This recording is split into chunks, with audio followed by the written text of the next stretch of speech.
Bienvenue dans cette nouvelle vidéo consacrée au Google Glass. Donc, comme vous voyez à l'écran, j'ai réussi à trouver un système pour afficher ce que je vois dans les lunettes sur le téléphone.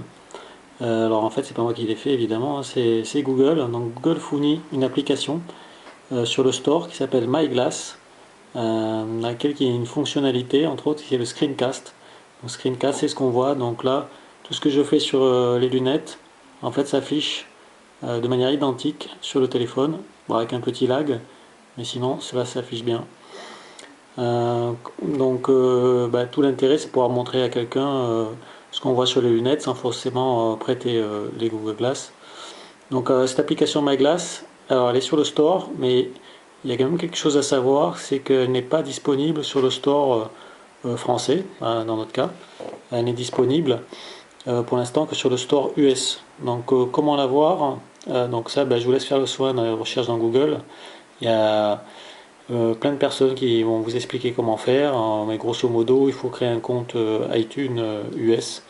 Et à partir de là, vous switchez de compte sur votre iPhone et vous pouvez télécharger ensuite l'application MyGlass. Voilà, ça me permet donc d'aborder les applications de base.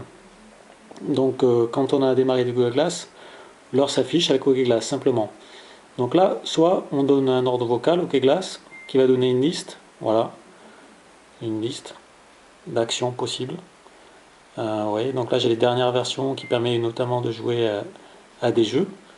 Euh, Sinon, vous pouvez tout simplement appuyer sur la tranche, comme je fais souvent, sans parler. Bon, ça fait, dans la rue, c'est un peu pas facile de parler.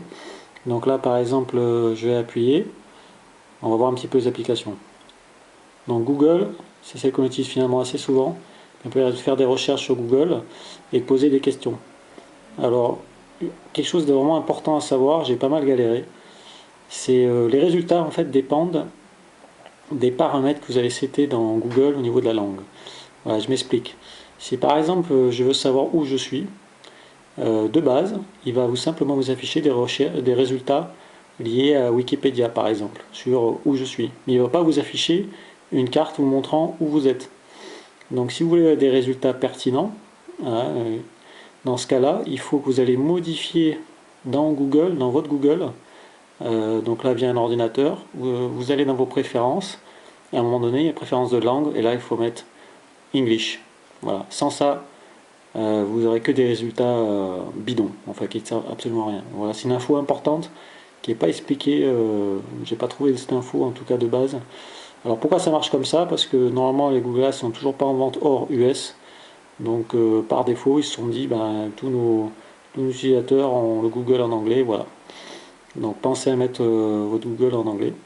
Donc par exemple je vais poser une question. Where I am.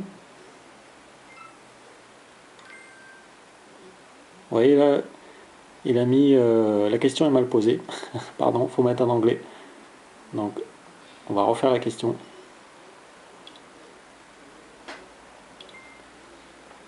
Where am I? Voilà, une carte s'affiche. Ok, on annule. Alors la carte s'affiche, comme je vous ai dit, parce qu'on a les bonnes préférences dans Google. Donc à part Google, à part les recherches, bon, il y a plein d'expressions que qu'on prend en Google pour faire des calculs, par exemple, des questions de longueur, de hauteur, des questions historiques, etc. Bon, il y en a toute une ribambelle. Ensuite, take a picture, donc vous pouvez prendre une photo. Donc soit là j'appuie, je prends une photo. Allez hop, allons-y. Voilà, photo un peu inutile, mais c'est pour l'exemple. Ensuite, record vidéo. Ok, bon, on va pas le faire, c'est le même principe. Get directions, donc ça c'est le GPS. Donc le GPS, ça marche surtout bien quand on a un Android. Sinon par iPhone, il faut lancer l'application. Donc MyGlass, toujours lancé. Et même quand bien même c'est lancé, vous n'aurez pas le turn by turn. Voilà, c'est encore une fonctionnalité qu'il n'y a pas sur iOS. Donc ensuite message, donc ça ce sont des mails. Call, des appels. Vidéo call, ça c'est via Hangout. Prendre des notes. Donc ça c'est une application que je suis en train de développer, donc c'est pas de base. Start stopwatch, ça c'est un petit chronomètre. Donc de base il n'y est pas, mais ces applications vous téléchargez facilement sur le store. Donc le store, vous y accédez soit via l'application MyGlass, soit sur un ordinateur sur glass.google.com/myglass. Play Game, c'est tout nouveau, ça c'est une petite application fournie par Google avec des petits jeux. Donc ils sont pas jolis, mais par contre ils montrent bien les principes de ce que pourront être plus tard les jeux sur Google Glass. Listen, donc là pour écouter des morceaux de musique de votre bibliothèque. Donc là c'est synchro via iTunes par exemple.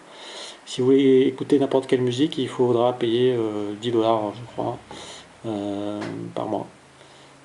Voilà, une autre application personnelle en cours de développement. Translate, donc là prise sur le store aussi, qui permet par exemple de traduire de français vers l'anglais, de l'anglais vers le français, de mots. Alors c'est pas mal, c'est en temps réel.